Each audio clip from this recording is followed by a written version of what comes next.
Brenda, happy Monday. Thank you. Happy Monday to you too. Well, we should probably warn people that as we were coming on, we said, well, it will be interesting. Yeah, Yeah. because here we are. So if anybody's here with us, we'd love to have you let us know you're here and, just say hey in the chat. If you have any questions, please let us know. We'll be happy to interact with them. Today, we're going to talk about it's more than being nice. And my phone has just said that we've just gone live on LinkedIn. I Just was just going to say, was that your phone notification that we're it, live? it was my phone notification. Yes, I thought I had turned that off, but I guess I had not. So I don't know about you, but the word nice is a word that I used to just like go right past, but now it kind of sets my teeth on edge because Really? nice.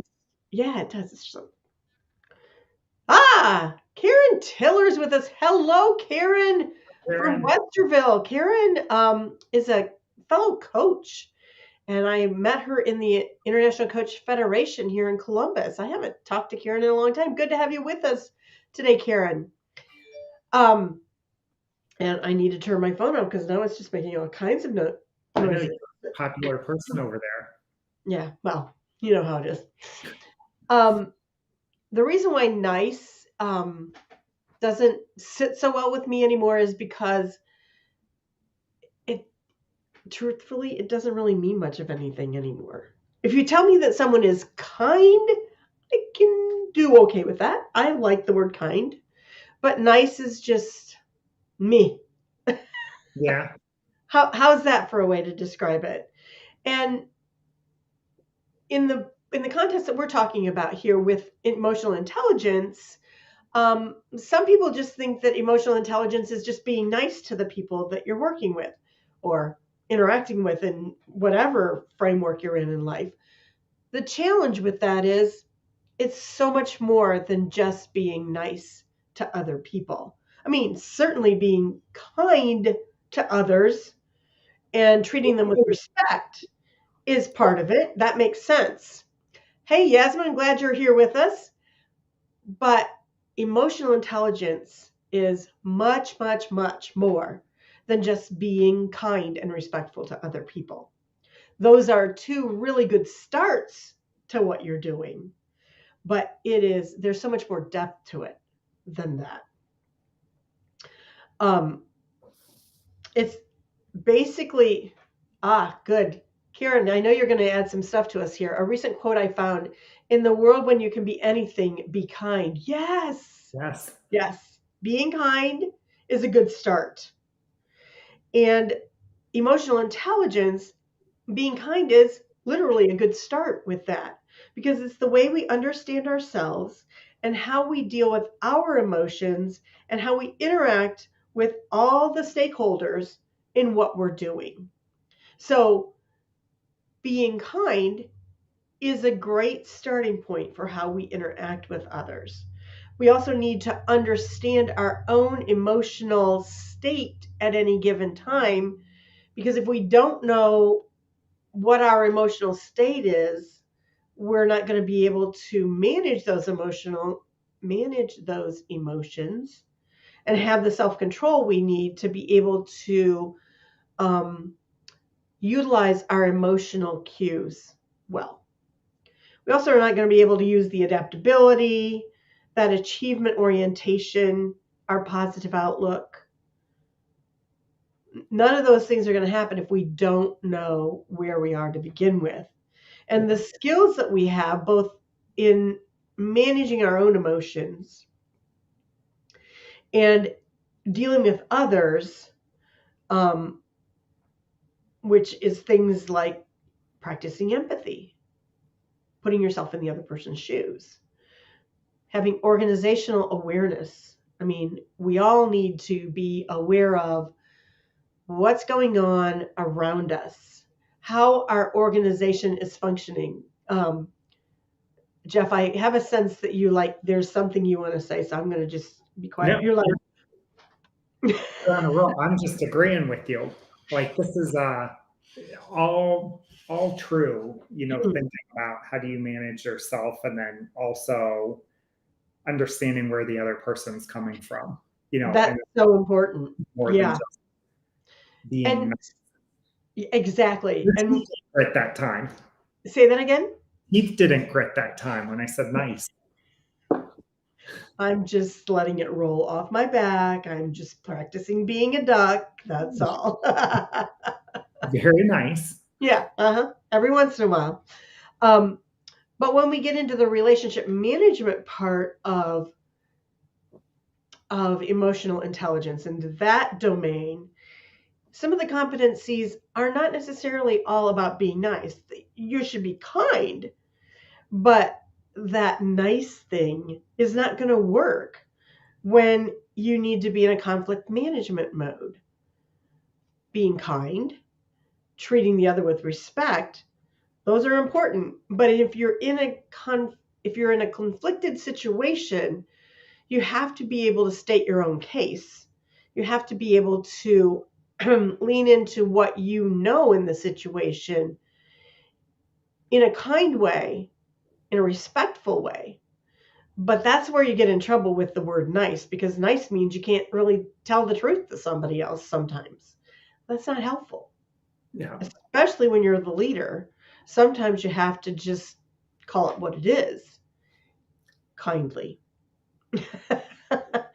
So and there's another part of this that we kind of started talking about before we came on this morning, and I was introducing you to a new concept. There's a guy named Gary Chapman who wrote a book called The Five Love Languages. And I believe he also has a book about the workplace too. And I'm sorry to say that I didn't get a chance to go out and look at what the name of the book is for the workplace. But the concept of the five love languages is that we don't all receive love in the workplace. Read it, respect, interaction, in the same way. Some people receive love by physical touch. Okay, that's not a workplace thing. We're not going to go there. Yeah, that could That could be dangerous. the HR topic. Yeah, exactly. Yeah, we're not going to go down that road. By gifts, by words of affirmation. And now I'm totally drawing a blank on the other two.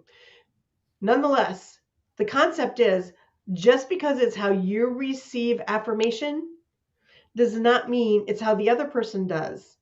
And in our emotional intelligence, when we're looking at influencing, when we're looking at coaching and mentoring, when we're looking at inspirational leadership, we have to understand what's going to motivate the other person.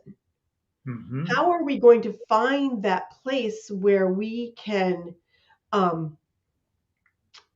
share the vision and the others are engaged in the vision, and we're all coming at it in this with our gifts, with our strengths.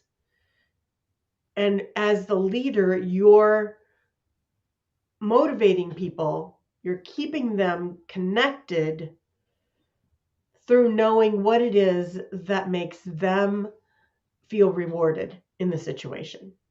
Yeah. I found that book, Rhonda. Oh, good. 5 Languages of Appreciation in the Workplace. There you go. So there you have it. This is what you call being a team. Because while I'm talking, he's looking up stuff on the internet. Yeah, so I probably had eyes going off to my other screen as I was pull that up while you were explaining those. So that would be a great book for the workplace, and we will post that in the comments after we're done today, so that people will have that reference to be able to go and check it out. And I know, Jeff, that all of us have assessments and quizzes and what have you that we've been exposed to around how we come to the workplace. There's so many different assessments out there. There's so many different ways of looking at that. I know your Personalysis also kind of shows a similar thing. It's not love languages. This is not ways of showing appreciation in the workplace, but understanding how different people show up and what skill sets they have. You want to talk a little bit about how that can help us understand how to interact with the other person in the organization, Yeah. So, like appreciate you said, them.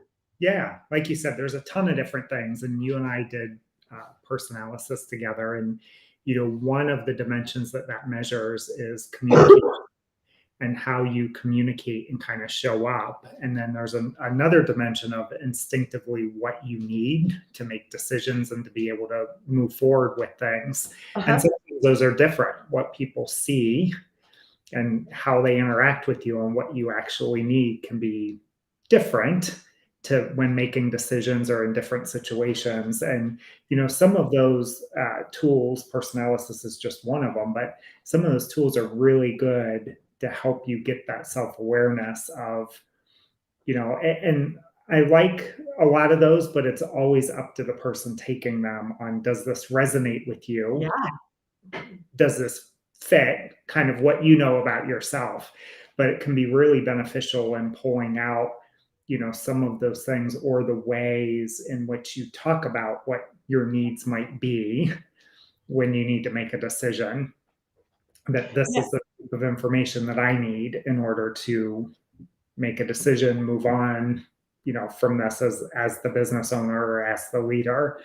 So there are a lot of great things, that you can do with that. And I think what oftentimes these assessments do is they can give you a language or a way to talk about them if you're struggling on how do you tell people what it is that you need, right? Absolutely. That's so true, Jeff. And for because our emotions are in a part of the brain that does not have language attached to it, when we have when we get the words that resonate with us around what we sense, for lack of a better description, it really helps us to be able to um, use those words to share what we need and how we can best contribute with the others on our team.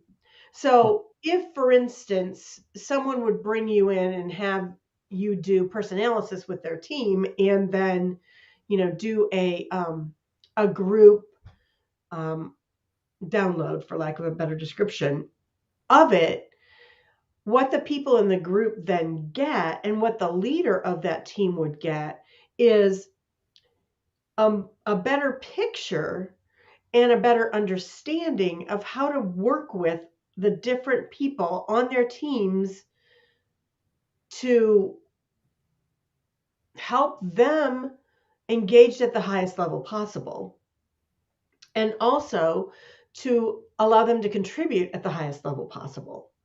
Who doesn't want to do that? If you're going to be part of a team, you want to be able to give it your best, to contribute at your highest level. That's, I mean, if you're going to go to work, Who you doesn't want that, right? that's beyond my comprehension. I mean, I suppose there might be somebody in this world that's going to work and just, showing up and getting the paycheck. But if they've ever been in a situation where they really felt they were making a difference, they would seek that out again. Yeah, They would absolutely. not be looking for a place where they could just phone it in, for lack of a better description. That is not. That's not the way to do it. No. Well, It's a way. it is a way to do it, but again, if you've ever been in a situation where you knew that what you were doing was making a difference and you were contributing at your highest level, you wouldn't want to be in that phoning it in space anymore. Yeah, That would be a very difficult backward step to take. yeah, Maybe somebody has to do it in the short term because they're between jobs and they need to put food on the table, and that's a possibility. But in the long term, they're going to want to be looking for something that where they can make that difference. Yeah. That's for sure. So, yes. So, excuse me, I'm sorry about that.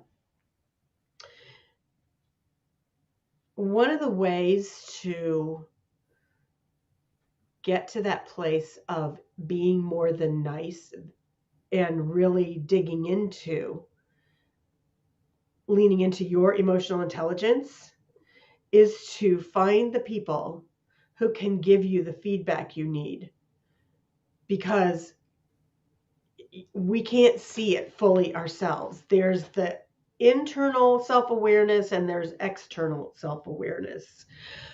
We often call this corner four people on our live streams in the inflection point moments, because Henry Cloud referred to that in The Power of the Other. And a corner four person is somebody who has your best interests at heart and is willing to tell you the truth about what they see that's going on. You need those external people as well as your internal awareness, because introspection doesn't always get you fully the full picture. For those who've been around a while, you don't like me, Jeff. I thought I'd just say it before you. Did you see the wheels turning like I that? did. I Ready? did see that. There was a concept called the Johari window, and it's a really good concept, but it's been around a good long while. Karen probably knows about this one. The Johari window is a concept that says that there are things that you know about yourself that other people don't know. There are things that others know about you that you don't know. That's the frightening space, just for the record. Yeah. There are the things that you know and other people know. And then there are things about you that you don't know and other people don't know. So the goal is to get the space that is what you know and what other people know to be as big as possible. Because then you don't have to go around worrying about what people finding out things about you that you don't want them to know. I mean, we all have something that we don't want other people to know, but let's have that be as small a space as possible. And for heaven's, what is old is new again. Absolutely, Karen. And then what other people know about you that you don't know, those are the kinds of things that are going to bite you in the butt, because those are the kinds of things that are going to be where you're unaware of the things that you are doing and the actions that you are taking, whether they are conscious or unconscious. They will be the things that can be your downfall. Let's just phrase it that way. That's a well put way, having that and those four corners to help you see kind of yourself from all those perspectives, can really help with that self-awareness. Yeah, it really can. And to have those people in your life who can speak into you from the standpoint of, okay, and when this happened, here's some of the implications of that. What did you see out of this situation? Yep. And when you get that feedback from the other person about how they saw it in the situation, and you're like, oh. And sometimes the way they're not aligned.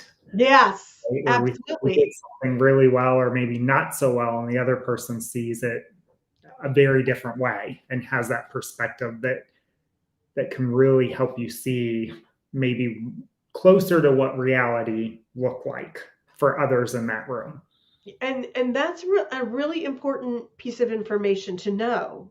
I mean, I've been in a situation where I was speaking and I thought I bombed terribly.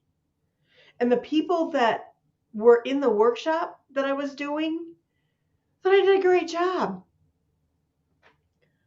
Well, maybe my expectation of what I was doing was not reasonable. I mean, none of us should expect perfection. We can do what we're doing with excellence, but to expect it to be perfect is Yeah. setting yourself up for failure. So why do you do that to yourself? So that's just that's one of the ways to think about it, but it's also the way of thinking about it to know that you need to be aware not only of yourself from this standpoint, but how the other person is receiving your leadership, your interaction with them, and recognizing that in order to be more emotionally aware, you need to be able to see from the other person's perspective and lean into that, not from the standpoint of being nice, but from the standpoint of being kind, being clear, being engaged with the people on your team. All of this is really important. And recognizing we all bring different things to the party. So, That is a really, really good learning in terms of everyone brings different things to the party. yeah. And that is so important to honor that. And really, if somebody's been listening to us for any length of time whatsoever and they've missed that part, that everybody doesn't bring the same thing to the party, then they're not paying much attention. Let's just phrase it that way. That is true.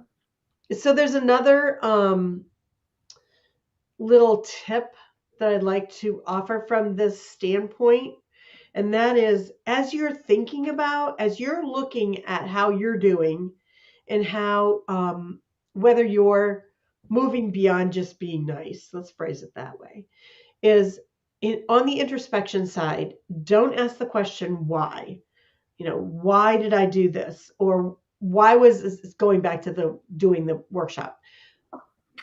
Why do I feel like I just really bombed that workshop? But what do I feel I could do better? Where do I feel where do I feel I could improve? Using why questions is not good. Because what it does is makes us defensive, and it takes us down a rabbit hole. Karen's also put a point over here that words and labels create worlds for us. She's quoting Judith Glaser on that. So it's important to clarify and define the intent of the words or labels we're using. That is so true. Yeah. When we say that someone has a characteristic or someone is a certain way, well, what does that mean? How does that show up? And is that a good thing? Or where is it a good thing? Why do we have this person on our team? Because they were bringing us something. So, and when we're using those words and labels in a feedback situation, we better make sure that other person understands what we're saying to them. Because if they don't, we just completely wasted the opportunity to engage with that person. Just saying. So, I was going down a road and I don't know where I went to with that. So, I think I was talking about what and where versus why. We get better feedback for ourselves if we go down that road. And to be honest with you, in the conversation with that caring other person that's giving us the feedback, they're going to give us better feedback if we use the what and the where and the how questions also. Yeah. That's just let's just call that a rule of thumb. It's The rule of thumb. a good rule of thumb to have. Yeah, absolutely. I would say that pretty much wraps it up. So that's where we are today. A lot of good discussion today on it's more than being nice. Nice. Trying to get a response from Rhonda.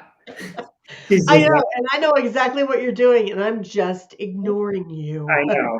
Well, it's no fun when you ignore me. That's called conflict management. The hand says the face ain't listening. That's what that was. Something like that. That is yeah. I heard that more than once when my kids were growing up. Yeah. Pretty And much. old is new again because it's coming back again. Great. Maybe that's because your children are getting to that age, Jeff. They are, and I've heard that before as well. Yeah, what can we say? Well, today we talked about it being more than nice, kindness, respect, and how the fullness of emotional intelligence encompasses so much more than just being nice. And I really want to thank Karen and Yasmin for being with us. Karen's Yes. comments have really enhanced our conversation because, as a really amazing coach, she brings a lot to the table from that standpoint, that's for sure. Next week, we are going to talk about being ready to tip the scale in your favor, moving from scratching out a living to thriving as a business owner because you create alignment around the why of your company and the vision with the emotional intelligence domains and competencies.